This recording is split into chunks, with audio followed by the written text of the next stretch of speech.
আসসালামু আলাইকুম ভিউয়ার্স। সাধারণত দেওয়াল চিত্র হলো বড় বড় দেওয়ালে আঁকা বিভিন্ন চিত্র, শিল্প, কথা, ঠিক আছে। এইগুলো দেওয়াল চিত্র সাধারণত শহরের সৌন্দর্য, মানুষের ব্যক্তিগত অভিভূতি, অধিকার, শহরের সংস্কৃতিগুলো তুলে ধরে।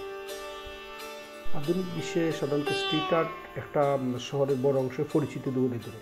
মানে আপনি যদি শহরে দরবার দেওয়াল লিখনের মধ্যে মানুষের অধিকার, চাওয়া পাওয়া, বর্ণনা এগুলো তুলে ধরতে পারবেন।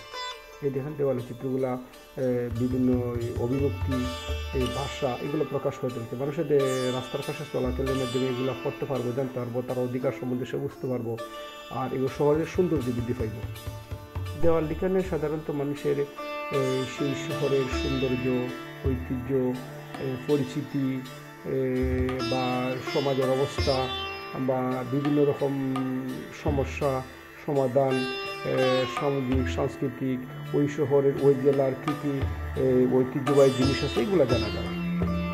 দেওয়াল লিখনের মাঝে বর্তমান বিশ্বে যে মূল বিষয়টা হয় উন্নত বিশ্বে বা অনুন্নত দেশে বা মধ্যবর্তী দেশে দেওয়াল লিখনের মাঝে পর্যটকের দৃষ্টি আকর্ষণ করা যায়। পর্যটকগুলো ওই দেশের সংস্কৃতি যদি কোনো কারণে ওই শহরে আসে, ওই দেশের ওই সমাজের ওই সংস্কৃতির সময় জানতে পারে।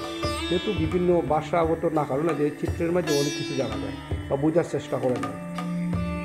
এই যে দেওয়াল লেখনগুলো এগুলো সাধারণত 5ই আগস্টের পরে, আর এগুলো হলো সুনামগঞ্জের বিভিন্ন স্কুল কলেজের দেওয়ালের মাঝে এই দেওয়াল লেখনগুলো হচ্ছে 5ই আগস্টের পরে এবং আগে অনেকগুলা ছবি তোলা হয়েছে, যেমন শহীদ মীর মুগ্ধ, আবু সাইদ, মানুষের অধিকার, জেনজি প্রজন্মের চাওয়া পাওয়া, তাদের অবস্থান এগুলো তুলে ধরেছে। এইগুলো সুনামগঞ্জ শহরের, ঠিক আছে।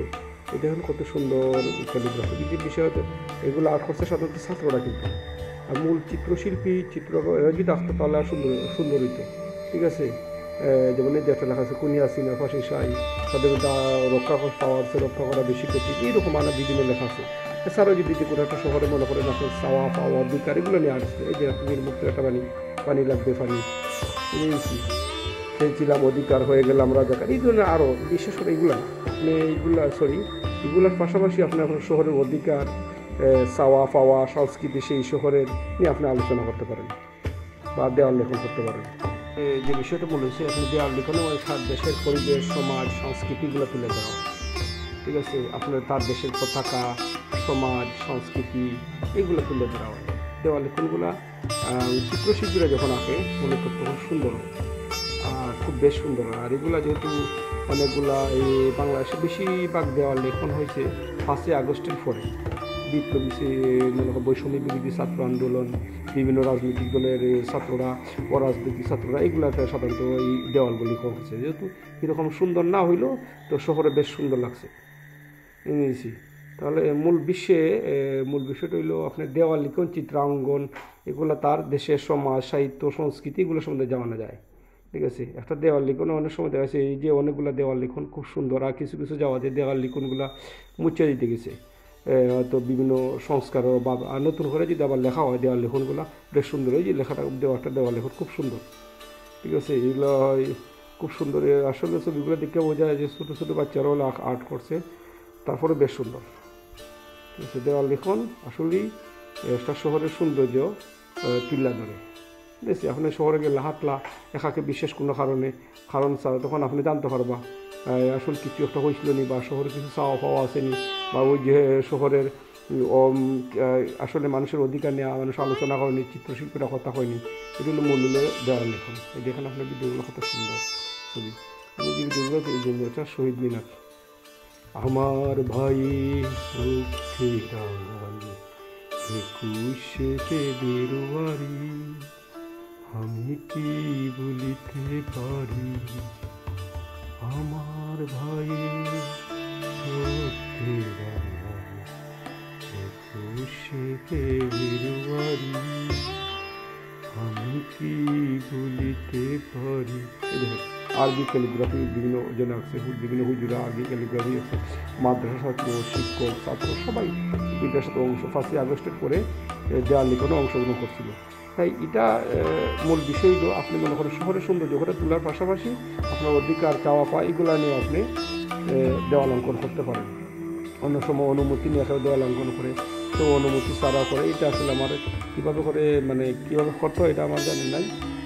মূলত যে বিষয়টা আমার কাছে ভালো লাগছিল দেওয়াল লিখন, শহরের সৌন্দর্য তুলে লেগে দেওয়াল লিখন করা খুব পরিবেশ সুন্দর হয়। যে দেখেন সুবোধ তুই পালিয়ে যা, আসলে ওই যে বাংলাদেশের একটা কথা খুব সুন্দর করে রাখা হয়েছে। ঠিক আছে, এই দেখেন আপনার বিকল্পকে আমি তুমি আমরা, ঠিক আছে। এই দেখেন একটা ভিডিও, অনেকগুলো ছাত্র আরো শহীদ ভাইয়ের লাশ বুকে লয়ে যেতেছে। এই দেখেন বাংলাদেশের মুসলিম, হিন্দু, বৌদ্ধ, খ্রিস্টানের ধর্মীয় লোগোগুলো ব্যবহার করেছে, এদের স্বাধীনতা মানুষের আন্দোলন, ফ্রি প্যালেস্টাইনের একটা পতাকা। ঠিক আছে, আসলে দেওয়াল লিখন মানুষের স্পিরিটের জায়গায় তুলে আর সৌন্দর্য বৃদ্ধি করে। আর এটা সংরক্ষণ করা সবসময় দরকার। যেগুলো নষ্ট হয়ে গেছে এগুলো যদি নতুন করে আবার করা হয় বেশ সুন্দর লাগবো, আরও শহরে পরিপাটি লাগবো। সংগ্রাম হয়েছে, আসলে মানুষের মুক্তির সবসময় সংগ্রাম করে। ঠিক আছে, বিষয়টা তুলে ধরা হয়েছে যেখানে কথা সুন্দর বাংলাদেশের মানচিত্র, বাংলাদেশের সূর্যের মতো বাংলাদেশের মানচিত্র, স্বাধীনতা সূর্যলাল,